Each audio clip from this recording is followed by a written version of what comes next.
Quando eu li, né, quando eu tive acesso a Beatriz Nascimento, que ela fala sobre a importância de nós pretos pesquisarmos e documentarmos a nossa própria história, eu comecei a ter um pouco mais de consciência de que a música não era só música, tinha a sua profundidade também numa questão teórica e de efeitos dentro da comunidade negra, e eu comecei a pesquisar. A gente cria a Black Music também pensando nessa ligação com a galera dessa geração, mostrando como que impactou e como que impacta contemporaneamente a Black Music. Salve, salve quebrada, você está no 5º episódio do Comunica Favela, então já sabe, né? Deixa aquele like, se inscreva no canal. Eu sou o Bruno das Virgens, ela que é da Zona Norte, né, da freguesia do Ó. Ela é educadora, DJ e pesquisadora, artista plástica, é colecionadora de vinis, então a gente vai conhecer mais um pouquinho do trabalho dela aqui. E a gente vai falar nesse tema aqui de hoje, sobre o caminho da Black Music, né? Seja muito bem-vinda, Bruna. Obrigada. Tamo junto, prazer. Dá um salve aí pro pessoal aí. Como é que a música em si, ela entrou na sua vida? Nossa, é uma boa pergunta. Eu acho que antes de conversar sobre qualquer coisa que eu faça, falar de como a música veio é super importante, porque é o motivo de tudo que eu faço. Né? Eu venho de uma família preta lá da Zona Norte, do Fundão, lá, Tremembé. A minha família vem para cá para a freguesia do Ó, enquanto eu não era nascida. Então, eu já vivi nesse contexto, eu já nasci, já cresci nesse contexto de estar na freguesia do Ó. E com uma família preta, principalmente já da década de 70, 60, fui muito introduzida à cultura da Black Music. Sim. Né? Então, meu pai sempre ouvindo James Brown, sempre ouvindo George Ben, sempre ouvindo a galera bem clássica, né? Jimmy Burrows, sabe? Que é aqueles bem... que você toca em festa de família e todo mundo dança. Então, vem muito desse contexto, né? Meu pai também vem do samba, então também foi muito inserida a Partir do Alto, a Martinho da Vila, todas essas musicalidades pretas aí que principalmente foram cultuadas na década de 70, 60, 50, assim. Meu pai sempre trouxe isso muito para mim. E outras vertentes também, né? Minha tia, por exemplo, ela não era dessa divisão de samba ou soul. A minha tia era do rock. Do rock? Então eu cresci ouvindo com bem ela, eclética, né? Tina Turner, Queen. Então era tudo muito misturado assim pra mim. Então eu fui crescendo com várias relações, assim, Hall Sessions. Então eu fui crescendo com várias influências musicais que me moldaram, assim. Eu acho que a música também foi um papel muito importante para me entender enquanto uma pessoa preta, não de uma forma no campo de dor, através da escravização, da história, e se entendendo através de múltiplas culturas, dessas várias culturas que a música traz, sabe? Tipo, essas referências, principalmente musicais. Assim. Não sei se eu respondi. Não, sim, porque assim, seu pai, quando estava ouvindo algum disco, ele estava ouvindo num vinil, ou ele colocava num som assim de casa, ou ele ia fazer as coisas. Porque assim, quando a gente criança, meu pai, nossa, quando eu era criança, ele botava aqueles reggae, nossa, sinistro na casa inteira. E eu fui, com o tempo, ouvindo aquilo, eu falei, nossa, tá vendo? Trazendo uma coisa totalmente diferente que a gente tá aqui na cidade de São Paulo, que a gente não ouve, sabe? Então, meu pai também, nordestino, veio pra cá, então ele meio que apresentou, sabe, Edson Gomes. Nossa, Edson Gomes é um nome forte. Mas é isso, mano, é bem interessante. Você sabe qual foi o primeiro disco de vinil, assim, que você gostaria de compartilhar pra nós, que você ganhou? Você teve o primeiro contato, você falou, nossa. Nossa, que eu tive meu primeiro contato. Caramba, agora você me pegou. Nossa, pergunta profunda. Mas eu acho que de música, assim, que eu possa falar, né, e até comentando, né, que você falou sobre essa questão, né, eu acho que também muito da parte de eu gostar de colecionar disco, além de um interesse de pesquisa, também um interesse refletindo o que meu pai já trazia, né? Ele também tem coleção de disco, e aí muitas da coleção que eu comecei foi pegando discos dele, né? Então, e também ele entendia, né? Ele começou a entender que era um propósito de não só ouvir, mas também de pesquisar, e ele às vezes aparecia e falava assim, que eu gosto muito de George Ben, né? Eu sou muito fã de George Ben. Sim. E aí ele pegava os dedos do Jorge Ben assim e falava, ah, filha, tá, ó, trouxe aqui. Ou pegava algo remetente ao que eu pesquiso, tipo, de soul, funk. E aí ele me dava. Mas agora, de conexão, assim, de primeiro disco, inclusive eu trouxe aqui. Aí, tá vendo? Cadê? Agora começamos a brincadeira séria. Esse disco aqui, né? Inclusive, pode dar uma olhada. Ele é uma coletânea de flashback, né? Como as pessoas geralmente chamam. E foi algo muito interessante, porque eu ouvia com meu pai tocava ele, mas eu também tive muito acesso quando eu vi, muito interesse quando eu vi essa fotografia, né? Não é meu pai na foto, é um amigo dele. Eu perguntei a história dessa fotografia e ele falou, era um amigo meu que tocava, enfim, tinha essa relação. E aqui eu vejo muito como a minha família sempre teve essa relação com a música, não só soul, porque tinha essa divisão, né? Mas era música samba, que aqui o Mussum, né, tá sendo retratado, tá com o disco dele, que meu pai tem até hoje, inclusive. E esses daqui, né? Só deixa eu... Tá. Que é basicamente o mesmo. Não é o mesmo disco, esse daqui eu encontrei nas minhas caixas, a vinil, e aí quando eu vi, eu falei, meu Deus, é o disco da foto. E aí quando eu coloquei pra tocar, eu falei, nossa, é muitas músicas que meu pai tocava, então provavelmente ele tocava esse disco. E aí eu comprei, e falei, mano, que foda. E aí são várias, assim, bem clássicas, né, tipo... Você vê como é que é essa parada de, tipo, começa de pai pra filho, uma coisa de família, porque, assim, eu trabalhei num estúdio que, mano, os caras tinham o disco vinil do Zeca Pagodinho, ele tinha aqueles 20 anos da vida, sabe? Tipo, camiseta social bagunçada, com um copinho de cerveja. E eu troquei ideia com o pai deles, assim, eu falei, como é que vocês tiveram o primeiro contato, assim, como é que surgiu esse contato com o vinil em si? Ele falou pra mim, o pai deles, que é o Cláudio acho que vai estar vendo esse episódio aí. O Claudião, ele ia, tipo, tinha o aniversário desses dois rapazes, por exemplo, ou do Diego, ou do Rafael, que também eles vão ver também esse episódio. E eles, tipo, tinha o aniversário de cada um, eles iam lá na loja e compravam um disco, mano, dava de presente. Falei, tá vendo? Uma coisa assim, realmente, que o pai foi lá e foi apresentando. Complementando também que você falou da questão Sim. de ser algo passado, é algo muito interessante também quando eu vejo discos, são alguns que vêm com dedicatória. Sim. Né? E a galera costumava muito, principalmente quem era DJ daquela época, 70, 60, 80, costumava muito escrever o nome, né? Inclusive tem alguns, não trouxe o exemplo, mas tinha uns que escrevia emprestar é legal e devolver é melhor ainda. Tipo, então as pessoas escreviam nomes dela pra, tipo, eu tô te emprestando um disco, igual, tô dando de presente, eu tô emprestando. Aí é legal, se eu emprestar, é legal você devolver, e se eu te der, enfim, é pra você levar como um presente um símbolo sobre a nossa relação, então, tipo, de amizade, né? Meu pai tem a minha mãe ganhou um disco do meu pai, né? E aí tem lá uma dedicatória dele pra ela, e eu olho, e é tipo um arquivo, né? Tipo, uma memória de arquivo, quase que um diário, assim, né? Porque tá lá, geralmente a galera coloca a data também, meu pai coloca muita data nos discos dele, então eu consigo ver o dia, o mês e o ano que ele comprou, que ele deu pra alguém o disco. Então tem muito essa relação também, que eu acho muito legal, que é construída, né? Entre essa questão de dar o disco ou comprar o disco, e é muito louco. E como é que surgiu essa oportunidade, essa ideia assim, já puxando esse gancho, ser DJ e pesquisadora? Por exemplo, você começou primeiro a ser DJ, tipo, tocar uns bailes assim, falar, mano, vou me aventurar, já tô nesse meio, né?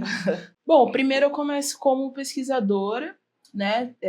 Entrei nesse mundo da cultura como educadora, como orientadora de público, depois como educadora agora.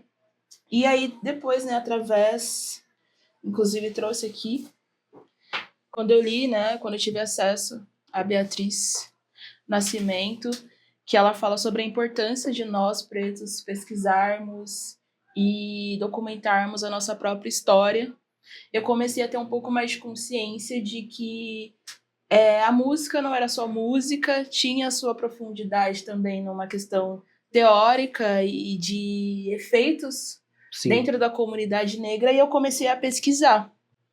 Tipo, eu comecei a falar, tá, eu gosto muito dessa música. Meu pai tocava muito essa música, minha mãe gostava muito dessa música. Sim. Então, mas o que tem por trás disso? O que acontecia? Como que chegou isso? Porque também é isso. Algumas músicas são dos Estados Unidos. Então, como que chegou isso aqui? Porque meus pais nunca foram para os Estados Unidos.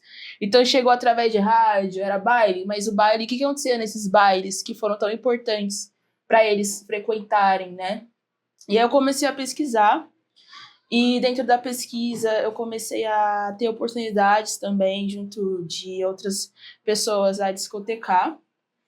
E é isso, só que, por exemplo, a minha vertente no começo foi muito mais voltada para um público jovem, então de 20, então era funk, né, o funk de agora, funk contemporâneo e funk brasileiro. E aí depois eu comecei a querer trazer a minha pesquisa sobre o Black Music, década de 70, 80, 60, para discotecagem. E aí tá sendo uma parada bem recente de trazer essas músicas para minha discotecagem. Tive a oportunidade na Casa Pretal, inclusive super indico, é uma casa, é um bar, né, um polo cultural, assim, um centro cultural localizado ali perto da Lapa, ali na Lapa, Sim. Que é uma casa preta, assim, dedicada à cultura preta, é um espaço bem legal, super indico. Queria fazer outra pergunta para você, como é que surgiu essa ideia de fazer esse projeto do Caminhos da Black Music? Tá, legal. Mas eu vou trazer outra foto. Eu sou das imagens. Eu sou formada em artes visuais, então eu trabalho muito com visualidade. Eu gosto. O que eu consigo ilustrar, que é melhor de só ficar no discurso, né? Mostrar foto. Sim. E aí eu trouxe essa foto minha com meu pai e a minha irmã. Ela tem muita simbologia para mim, porque aqui mostra como que eu fui introduzida, né? Também essa questão da música, e aqui a gente tá, tipo, tocando um violãozinho, né? Sim. Tipo, de brinquedo. Nossa, e aí eu bacana. tinha muita pira com violão de brinquedo aqui, sempre tocando. Então a música sempre esteve muito ligada, presente, assim, né? Presente na minha infância. E, enfim, quando eu tive essa questão de tentar pesquisar com mais profundidade a Black Music, porque eu olhava e falava assim, tá, isso daqui não é só música e não é uma música antiga. Né? Porque geralmente quando eu tocava nas discotecagens, alguma coisa mais antiga, eu via que a galera mais nova ficava meio... Tá, bota um funk aí. bota um funk aí. E aí eu ficava tipo... Mas não é só música pela música, sabe? Tipo, tem toda uma história por trás. E eu comecei a pesquisar. Aí eu via que, tipo, esse movimento todo não foi algo consumido sem uma consciência. Quando o funk soul, né? O funk James Brown chegou aqui no Brasil, não foi algo tipo... Ai, a gente quer se espelhar nos norte-americanos. Não, a galera estava adaptando, recriou isso para o contexto brasileiro. Aí a galera começou a usar umas roupas mais floridas, começava a se organizar. Já existia essa organização, mas aí veio a questão dos bailes blacks aqui no Rio de Janeiro, na Bahia, né, que é o Black Bahia, que a galera também fala, com uma Black Rio lá no Rio de Janeiro. Sim. Então a galera começou a se organizar de uma forma, ouvindo essas músicas, e a gente pensa, né, essa Black Music como um fenômeno social, de comportamento. Então a galera começou a criar códigos dentro da Black Music, entre as pessoas que frequentavam, e várias coisas ficavam, tipo, isso não é só música, tipo, não é só a música, não é uma coisa antiga, é uma coisa que perpetua até hoje, tá ligado? Tipo, tanto que os gringos olham pra cá, a gente tá usando nossos Black Power, sabe? Tipo, nossos cabelos naturais, então... Tem muito disso, né? Quando pensei essa questão do Caminhos da Black Music, o projeto eu construí em colaboração com o Igor Miranda, que é meu parceiro, que foi a pessoa em que eu encontrei essa possibilidade de juntar essa pesquisa com o conhecimento dele em gestão de projetos. Foda. E quando eu cheguei nele, eu falei, Miranda, eu tenho essa pesquisa, eu queria muito materializar em alguma coisa. E eu também sou das artes visuais, a gente juntou nossas ideias e criamos esse projeto, né, Caminhos da Black Music, que vai pensar essas possibilidades, esses caminhos, literalmente caminhos, Sim. que a Black Music proporcionou desde a década de 70. E algo que também eu destaco muito, que eu sempre enfatizo, esse projeto não é um resgate da Black Music, né? Eu acho que quando você usa o termo resgatar, parece que é algo que estava Perdido, né? estava preso, e a gente que está aqui trazendo de volta. Obviamente não é isso. A Black Music está aí, Chic Show tá aí, Black Mad tá aí, Zimbábue tá aí, a galera tá nesse corre. Às vezes eu pego Uber e aí eu vejo os pretão ouvindo uma música que eu falo, tenho certeza que esse cara frequentava o Baile Black. Aí eu puxo a trocar ideia e ele fala, e aí ele começa. E sabe, os depoimentos dos caras são tão vívidos, sabe? Tipo, que parece que coloca eu no mesmo momento que ele, sabe? Parece que eu vivi, né? Eu dá vontade de viver o que ele viveu naquele momento, assim, dentro dos bailes. Então, quando a gente cria a Black Music também é pensando nessa ligação com a galera dessa geração e com a galera da geração atual, mostrando como que impactou e como que impacta contemporaneamente a Black Music. Sim, é até bom pensar porque, caramba, mano, a gente resgata uma memória, pô, dos anos 90, 80, você, tipo, puxa pra cá, sabe, você fala, nossa, tinha aquela autenticidade, sabe, o pessoal era autêntico e Pô, também, demais. mano, o baile também, ele incomodava muitas pessoas, tá ligado? Inclusive, tipo, muitas pessoas que queriam acabar com isso, né? E eu já conheci, mano, muitas pessoas assim que teve contato, tipo, falar, não, eu conheci o pai dela num baile. Ah, caramba, mano, como é que era realmente conhecer uma pessoa no baile, sabe? Você chegar e o pessoal tá lá dançando, nossa, ter esse contato, sabe? Eu acho que, mano, a gente resgata uma memória bem forte, sabe? Esse projeto Caminhos da Black Music, mano, é uma coisa assim bem bacana, sabe? Eu acho que dá pra educar, mano, até pegar, resgatar as pessoas que, pô, tá só acostumado com o gênero que a gente tem hoje, que é o que manda, eu acho, pra mim, na minha opinião, né? Que é o que? Sertanejo, né? E aí é entender que a gente tá falando da década de 70, tá ligado? Tipo, pensando em questão de políticas mesmo, sabe? Sim. Pensar que ele também estava sendo colocado aquela imagem da harmonia racial, que o Brasil existia, né? Que existia essa harmonia racial aqui. E a olhar como, obviamente, não existia, tipo, né? Os reflexos de hoje. E aí a galera também como que foi um momento de autoestima da população preta também, sabe? Tipo, vários documentários, várias trocas que eu tenho com a galera, elas falavam, mano, quando eu chegava lá, eu ficava muito preocupada, inclusive uma troca com o Nino Brau, né? Ele falava sobre como as pessoas tinham pentes específicos para aumentar ou diminuir o black, tipo, e aí ficava aquela não sei se o termo é disputa, mas ficava aquela questão de quem vai chegar com o black mais armado ou não. Então, olhar isso naquele tempo é super revolucionário, sabe? Tipo, e você também querer se relacionar com uma pessoa preta, sabe? Tipo, hoje a gente pensa isso como algo tranquilo, normal, mas pensar em um contexto da década de 70, isso foi muito, muito importante. Meus pais também viveram nesse contexto de bailes black. Então é pensar em quantas famílias pretas foram constituídas a partir desse movimento também, assim. Isso é muito foda de pensar. Quando eu pesquiso e vejo documentários, a galera falava sobre essa questão do uso do black. Tipo, a galera alisava durante a semana e armava para trabalhar, né? Para viver nesse circuito centro da cidade.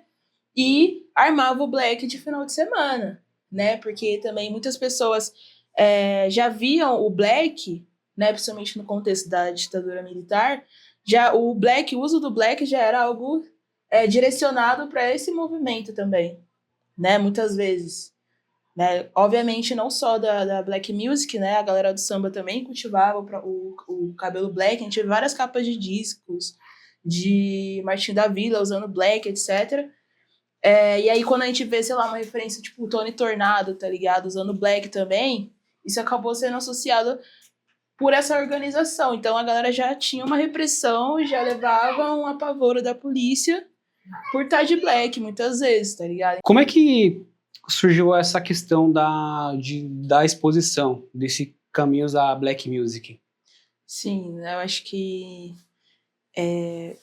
para pensar isso, que é isso, Sim. geralmente você fala Black Music e vai pensar que vai ser algo voltado à música, né, a um dispositivo sonoro, a uma festa, ou algo do tipo. Obviamente que vai ter uma festa, né, a gente já tá pensando isso para abertura da exposição, mas como que chegamos a esse conceito da exposição em si, né, voltada para as artes visuais? Eu sou uma artista plástica também, então estou dentro desse meio de produção. Tento conciliar muito essa música, tanto na pesquisa quanto na produção, a música e as artes visuais. Né? Eu falo de uma pesquisa, uma visualidade musical. E aí, quando a gente foi pensar nisso, foi imaginando esses dispositivos, né? Essas produções, essas obras que pudessem ser abrangidas com diversas linguagens. Né? Então a gente tem uma galera que é do grafite, da pichação, da fotografia, da pintura. Então todas essas pessoas vão estar interpretando a Black Music, né, através das próprias linguagens, do que apenas, né, colocar uma música e a gente refletir sobre aquela música, né? Sim. Então foi pensando nessas linguagens, nessas possibilidades narrativas dentro da imagem, né? Dentro da visualidade, dentro da pintura. E também pensando nesse circuito mesmo, assim, né? Que a gente acabou conversando, nesse circuito artístico, né? Nesses corpos que vão produzir enquanto produtores de arte, sabe? Então, a gente está ali trazendo essas pessoas para elas produzirem sobre a Black Music, para elas refletirem para o território também. Porque a gente está pensando, a gente não está dentro de uma grande instituição, né? A gente está ocupando uma casa de cultura que também tem essa importância. Eu acho que a gente que é do nosso território tem que ocupar as casas de cultura, tem que ocupar os centros culturais e promover ações, sabe? Promover ações que dialoguem com o nosso território. Então, esses artistas estarem produzindo também conectar a população. E aí, algo que também a gente tem muito interesse é conectar essas populações mais velhas, né, com a cultura, com o querer se conectar com pinturas, por exemplo, Sim. né? Nesse contexto que muitas vezes é afastado. Eu não cresci com um costume familiar de museu, por exemplo. Não cresci. Eu cresci com um contexto de música, festa de quintal, Sim. mas de ir a um museu foi quando eu entrei basicamente na faculdade, assim, que também já é uma questão, né? Eu e minha irmã fomos as primeiras, assim, da questão do pai e mãe, a entrarem na universidade. Então, sabe, não é uma coisa já inserida pra gente. Então, produzir essa exposição fala muito sobre esse diálogo com o território e com essas possibilidades de pessoas como nós, pessoas do território que a gente mora, produzirem, né, acerca de temáticas dentro do nosso cotidiano e não de uma forma institucionalizada, sabe? Tipo, nós falando de nós, pintando, fotografando e expressando o nosso artístico de uma forma autônoma, sabe? A gente fez algumas formações, né? O projeto também está incluído formações, mas não eram formações para, tipo, estreitar uma lógica de pensamento. É justamente pensando numa galera que não viveu esse movimento na década de 70, mas possam dialogar com essas galeras da década de 70 através de formações, né? Então, a gente convidou, por exemplo, o Nino Brau, né, que foi uma colaboração muito legal, assim.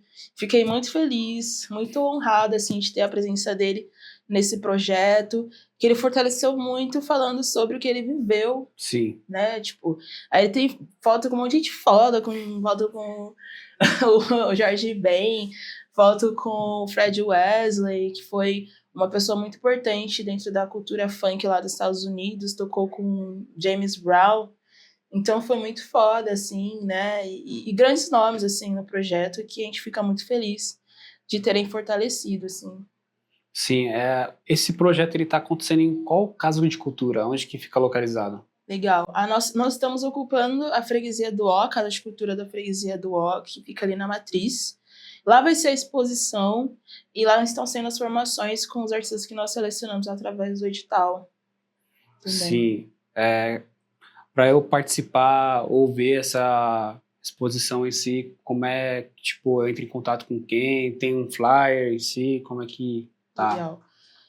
Nós estamos ainda, né, na etapa da produção, da exposição, então os artistas estão criando as obras, que também é interessante isso. Sim. A gente não pediu uma obra que já esteja pronta.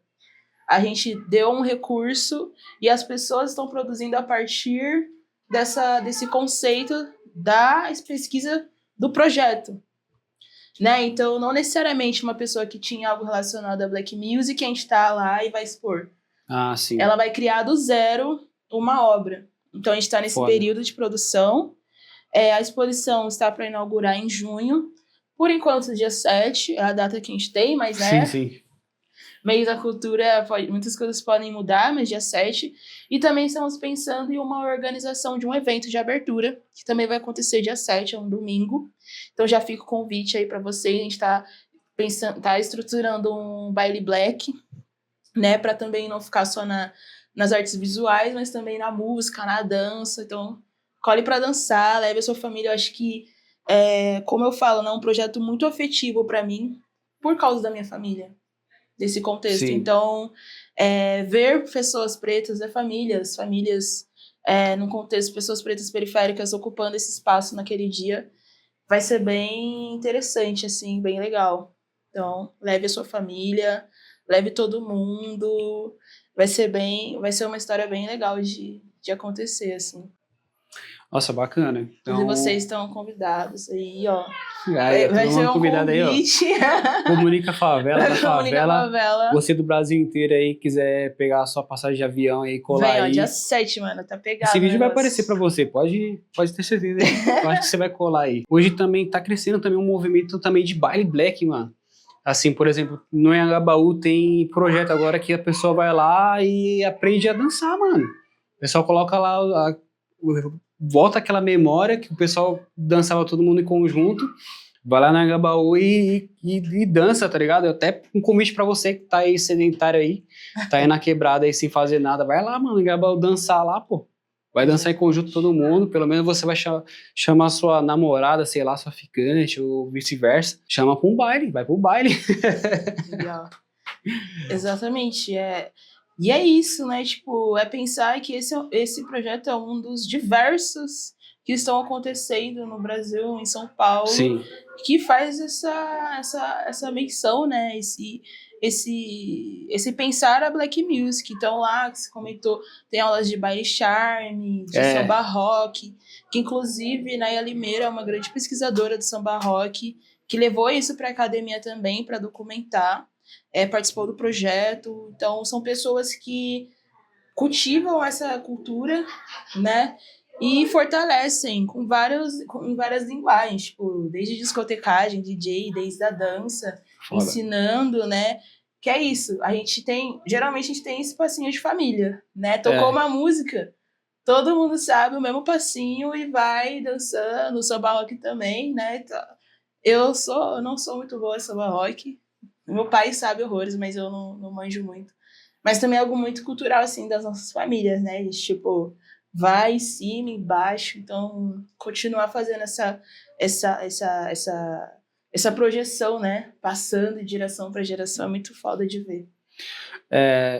A gente sabe que, querendo ou não, hoje em dia, equipamento audiovisual, equipamento de DJ é muito caro. Tem muitos DJ que quer começar realmente a tocar também num baile, e muitos assim que tocam não é a fonte fixa. Eu acho que para você ter só aquela fonte principal, realmente você tem que ter muito contato.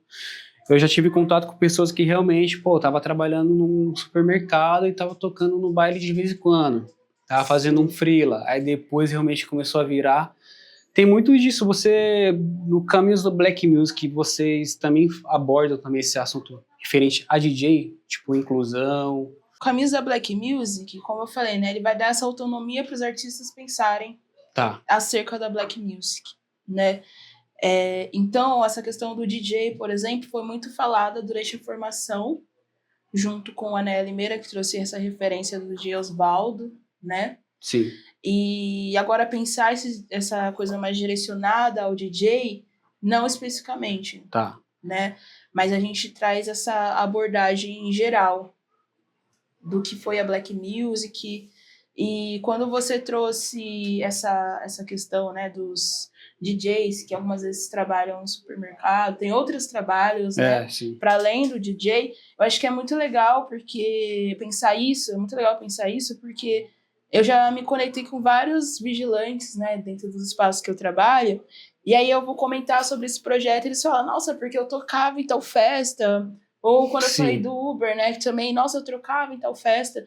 Então, por mais que o projeto atualmente não esteja direcionado a DJs especificamente, mas que estão sendo retratados, obviamente, né, mas não de um ponto focal, é algo que com certeza a gente quer desdobrar, porque pensando, né, a gente está usando o Vai, e o Vai tem esses dois módulos, que é o 1 e o 2. Com o 2 a gente consegue fazer algo mais abrangente. E a gente com certeza quer trazer essas histórias desses DJs, porque é isso.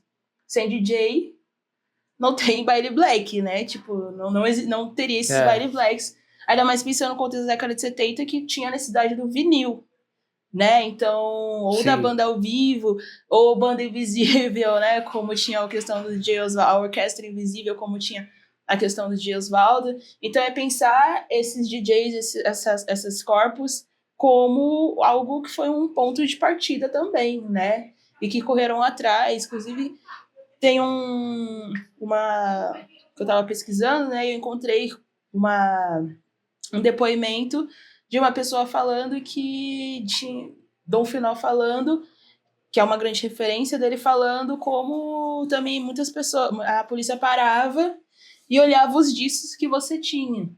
Sim. Então, se tinha algo já porque geralmente as capas de disco black coletânea já tinha algo bem simbólico de poder preto, etc. Sim. Aí falava, isso aqui não, confiscava. Então, assim, é pensar nesse corpo do DJ como essa pessoa que estava à frente, tipo, de muita coisa. Então, no próximo desdobramento do Caminhos da Black Music, com certeza essas figuras vão ser algo central, assim, da nossa pesquisa, com certeza. Eu queria puxar um gancho, Bruno, queria até te perguntar, não sei se você consegue falar para nós, né, citar ainda esse projeto, como é que surgiu esse coletivo Arte Invisível? Quem faz parte dele? Legal. Então, o coletivo Arte Invisível foi algo que eu estruturei lá em 2021, por aí. Sim. Que foi pensando muito no TCC de conclusão que eu fiz com um artista chamado Douglas Paiva. E aí depois eu pensei nessa estrutura desse coletivo.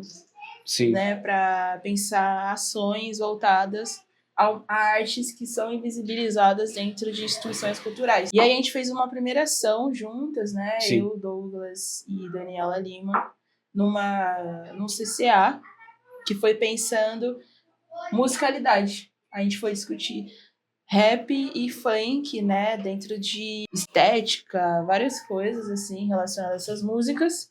Depois a gente ficou um tempo sem produzir, porque é isso, né, tem que trabalhar CLT, tem que fazer várias coisas, e a gente não fazia nada com um recurso, né, recurso público, que aí também já trago a questão da importância da gente utilizar políticas públicas voltadas para as artes.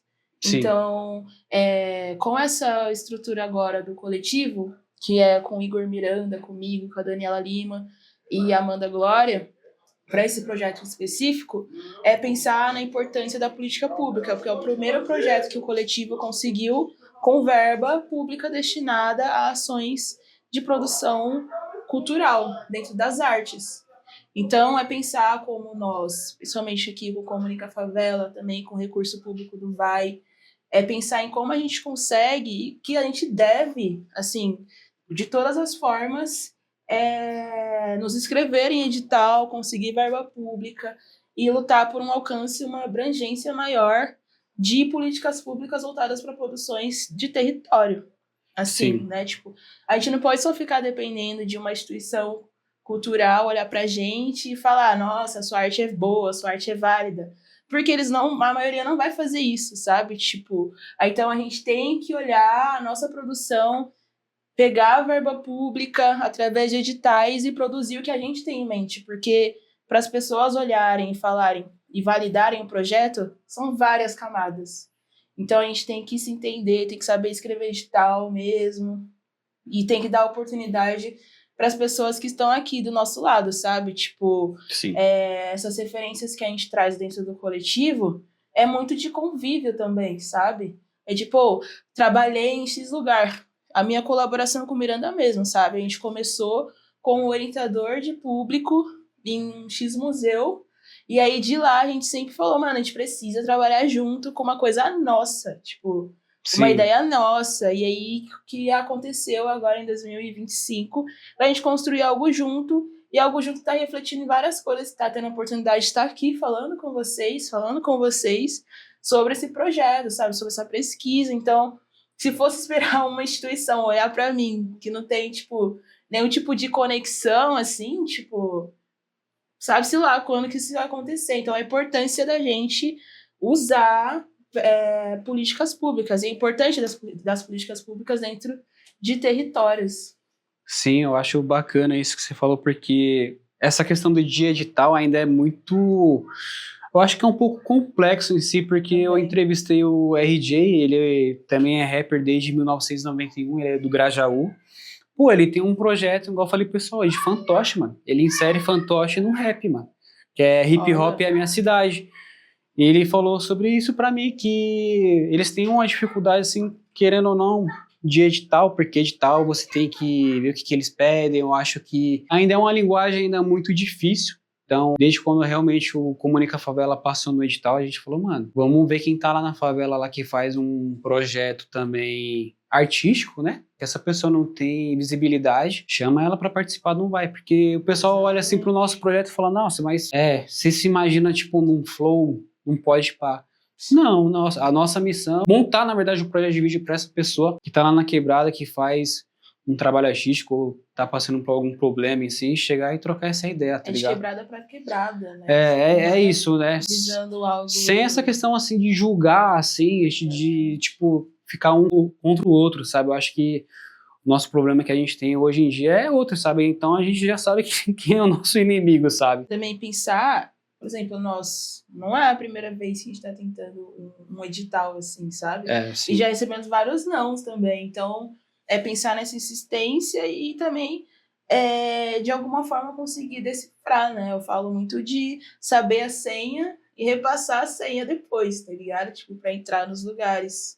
Então, ainda assim, querendo ou não, o edital ainda é a forma mais prática da gente ter recurso para fazer essas coisas, sabe? É difícil. Mas eu acho que de fonte financeira e de um grande valor... é a maneira mais, através das políticas públicas, que a gente consegue acessar esses recursos, assim, sabe? Tipo, com as nossas ideias, sabe? É aquilo, né? Quem manda é o dinheiro e quem tem o acesso, a gente sabe que, às vezes, tipo, tem pessoas que vão entender nosso projeto, tem pessoas que não vão entender. E, tipo, só da gente estar num projeto público com a prefeitura, mano, vai assim, fala, nossa, tá vendo? Então, tipo, o nosso projeto é sério, assim, sabe? As pessoas... visto. Porque a gente também... Querendo ou não, a gente tá na favela, a gente também sofre com um problema, assim, que eu falo até pro pessoal de autoestima, sabe? Pô, eu tá aqui, Jaquiel, nordestino, tatuado, tá aqui trocando a ideia com vocês, eu tive que quebrar muita barreira, sabe? De falar, mano, pronto, tô fazendo um projeto de vídeo, mano. Você vê, erra, volta, mas é isso, é uma resistência, sabe? Escrevam edital. escrevam projetos para editais. Ajuda seu parceiro aí, você que sabe encabeçar um edital aí, sem ganância. Chega pra somar, tamo junto, é isso. Ô Bruna, como é que o pessoal faz pra te encontrar nas redes sociais? Camisa da Black Music, seu trabalho, suas redes sociais, você quer falar seu site aí pro pessoal? Legal. Bom, o projeto tem um Instagram, @Caminhos da Black Music, e lá vocês podem encontrar tanto o processo da formativa, quem são os artistas que estão colaborando com a gente. Inclusive, já agradecer a todos eles que fortaleceram esse projeto e estão com a gente de coração, porque né? Aquilo, não é uma verba muito grande, não é um recurso muito grande que a gente está disponibilizando, mas estão topando de coração, de missão, de acreditar no projeto, acreditar na pesquisa, acreditar em nós, acreditar nessa coletividade. E também informações sobre o evento, que vai ser produzido também pela Neia Limeira, produtora e pesquisadora, que também está nessa colaboração com a gente. E redes particulares, né, acompanhar o meu trabalho, Bruna das Virgens, e a minha pesquisa, é @BrunaDSVirgens, e lá vocês podem encontrar, trocar ideia, e também, se quiser colaborar também de alguma forma para pensar, que a gente quer muito colher depoimentos de pessoas que viveram a Black Music, principalmente na década de 70 e principalmente na Zona Norte. Foda. Que a gente tem que pensar nessa ocupação preta da Zona Norte também, e essas manifestações culturais dentro das periferias da Zona Norte. E é isso, a gente pode usar o poder do vídeo aí, do audiovisual, o podcast, pra gente alcançar essas pessoas e mostrar também esse podcast. E para fazer essa ponte, né, também, né, querendo ou não.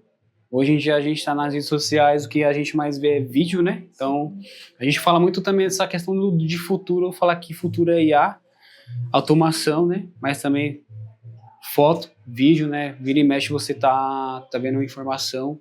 E é isso, vamos fazer essa ponte aí. E também, só complementando, que é fazendo esse chamado, entendendo que as pessoas precisam entender o poder que elas têm na mão de documentação. Sim. Né? Tipo, fotografias que, sei lá, o seu pai tem da época dele lá na Black Music, isso é documentação, gente, isso é fato histórico. A gente está falando de boa parte da história da comunidade negra no Brasil. Então, às vezes, sei lá, você tem um álbum de família e tá lá seu pai curtindo um bailezão. Isso é importante, tá ligado? Porque você vai lá no museu, tem várias fotos de Dom Pedro, tem cama de Dom Pedro, tem não sei o quê. Tipo, é um documento histórico, é um arquivo histórico, mas também quando a gente fala da população preta, também tem que ser um arquivo histórico. Então, se tem lá um disco, se seu pai tem um tênis, um sapato, né, de plataforma da década que ele estava usando, isso aí é um acervo histórico, isso aí é uma documentação histórica. Então, é também para a gente entender, né, o que a gente tem e como isso pode ser usado para a gente pesquisar sobre nós mesmos, né, sobre aquele período, memória viva, né?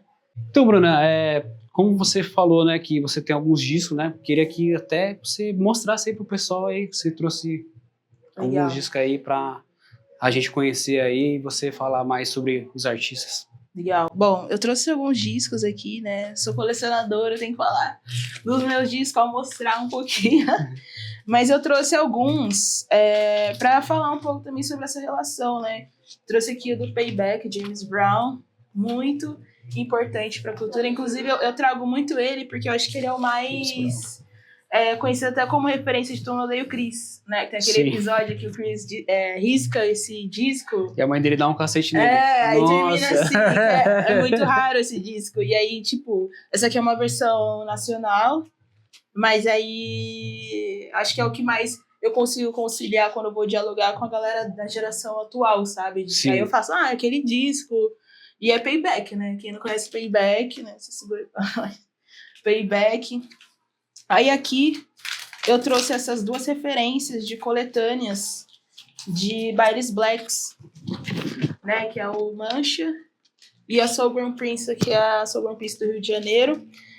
E é muito legal ouvir o Dom Filó falando da construção da capa desse disco, porque ele fala como uma menção de quando há disco. Que aí disco, é tipo Sábado à Noite, sabe?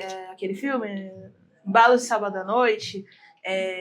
Que aí quando chega aqui tem esse conflito com a soul, né? Acaba cortando esses bailes blacks, né? Acaba entrando em declínio, assim. Aí ele fala sobre essa resistência do black, né?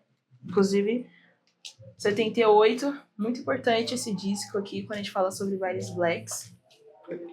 O Mancha também, o som dos blacks. Isso aqui, só pesado, né? Esse aqui é muito bom, tem várias, falando assim de forma bem rápida. E aqui eu gosto muito de trazer o Negro é Lindo, do Jorge Ben, porque aqui é quando... De falar que aqui ele tá discutindo sobre essa autoestima, né? Que você comentou, a falta de autoestima da gente, geralmente, e aqui ele já tá falando sobre negro é lindo, sabe? Da década de 70. Então, pra mim, esse disco é muito importante e é como falar, né? Como as pessoas estavam discutindo isso, sim, sabe? Essa questão da autoestima, da estética, da produção, da poesia, da poética também na música. Pensar em como o Jorge Ben também foi referência de vários rappers, principalmente um dos mais importantes, que é os Racionais. Então, trazer essa poética e essa sensibilidade na música também, pensando em homens pretos, assim, eu acho muito foda.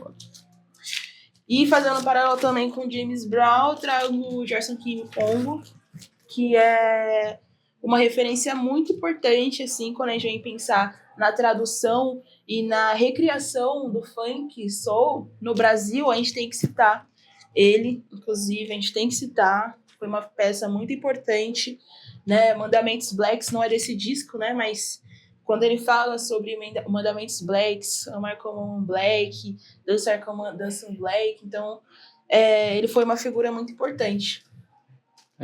E aqui, para finalizar, eu trouxe o Stevie Wonder, né, que é pouco pensado assim contemporaneamente. Quando eu tava pesquisando, eu falei, mano, ele era um dos artistas mais ouvidos assim aqui no Brasil, dentro do contexto da comunidade preta, e ele é pouco referenciado. Tipo, a gente tem muito do Michael Jackson, do James Brown, mas ele também foi uma grande referência na década de 70 para a comunidade preta. Inclusive, esse disco aqui tem vários hits, assim, que a galera pocava, assim, na pista. Então, é muito legal pensar, assim, tipo... Aí tem várias. Tem uma coleção de mais de 300 discos, assim, quero aumentar. Mas é sempre pensando nessa pesquisa das musicalidades black da década de 70 e 80, assim. Só puxando o gancho, mano, eu queria até... O que aconteceu agora, pô, teve o Lollapalooza, né, aquele artista, o Tyler, The Creator. Mano, ele se apresentou num dia, no outro dia ele, acho que sem segurança, sem nada. Ele foi lá, chapeuzinho lá, e foi lá numa loja, mano, comprar disco de vinil. Ele começou a falar pro vendedor, tipo, quais que ele já tinha. Ele viu até um dele lá, mano, na parede, assim, e falou, não, legal, it's good. Tipo, era ele, sabe? E acho que o vendedor, tipo, meio que reconheceu ele, sabe? Depois que realmente chegou a notícia, acho que ele saiu dali, mano, é super bacana ver também que, tipo, mano, também o gringo, ele vem aqui pra dentro aqui, ele pesquisa, tipo, mano, ele compra as paradas, tá ligado? Ele consome também nossa cultura, tá ligado? Exatamente. E também fazendo só algo que você falou muito interessante, sim, é que quando chegou aqui na década de 70, o soul, o funk, a galera falava que os brasileiros queriam importar o orgulho negro lá dos Estados Unidos. Só que, tipo assim, muito gringo olhava pra produção musical do Brasil.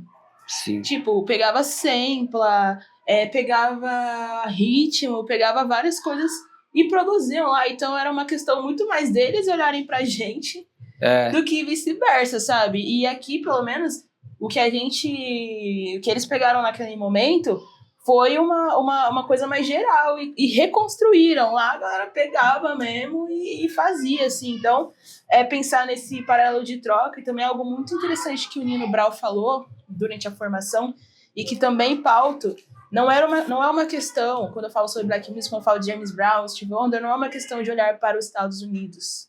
Eu estou olhando para meus semelhantes, estou olhando dentro de um contexto de afrodiaspórico. Então, eu estou olhando outras pessoas pretas que estão produzindo que não necessariamente no meu território. Né? Igual que a gente está aqui trocando. A gente não é vizinhos de bairro, não conheço você, mas a gente está vendo de uma mesma narrativa, de um mesmo contexto, que isso conecta a gente. Sim. E aí eu faço isso, eles fizeram isso na década de 70 através da música, por que não? Por mais que não fosse para entender, ele sentia, né? O Nino fala. Quando eu ouvi James Brown, eu não sabia nem escrever James Brown, mas quando tocou aquela música, tudo fez sentido para mim. Então, é algo que sobressai, sabe? Então, é muito louco pensar isso, assim. Inclusive, esse disco, só pra finalizar, esse disco aqui do Jorge Ben, é extremamente importante para mim. E levo ele como, pra mim, esse despertar, assim, sabe? Sim. De olhar a música. Jorge Ben é muito importante. Escuta. Escutem. É uma parada assim que tá muito presente. Tipo, mano, que a gente para pra pensar, em desfile, tanto internacional, nacional, sempre o pessoal tá colocando alguma música ali realmente brasileira até lá fora, então a gente... Até em música mesmo, igual você falou, sample, mano. Às vezes o artista mesmo aqui, contemporâneo, ele tá pesquisando uma referência, tipo, mano, de um artista de 1950. Ele vai lá, reformula tudo e coloca na música dele, falando, não, pô, mas o cara, ele também, a mulher em si, ele também pesquisou, sabe, e colocou na música dele e, pô, virou hit. Exato. É essa bagagem cultural, porque assim, tem muitos artistas, até o troca ideia assim com os MCs, que cantam funk e tudo. Mano, pesquisa música, sabe? Mas também estudar música, sabe? Eu acho que também falta um pouquinho disso. A gente também fica muito naquele negócio de só o que tá no mercado em cima, a gente deixa de ser também um pouco criativo, sabe? A gente fica muito... o que o vizinho tá fazendo, acho que vai dar certo pra mim. Às vezes não dá certo. Você tem que se reinventar, tem que reinventar a roda. Na música tem que ser assim também, sabe? E referenciar, tipo, não precisa samplear a galera de fora, assim, também.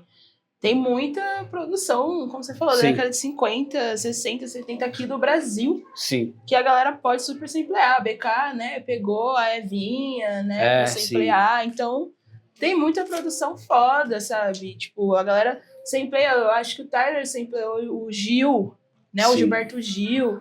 Então, sabe, pensar nessa galera que tava aí na década de 70, produzindo, pô, vai samplear Gerson King Combo, sabe? O cara tava fazendo altas produções. Então é isso, pessoal. Para você que chegou aqui, então deixa seu like, se inscreva no canal e até o próximo episódio. Tamo junto.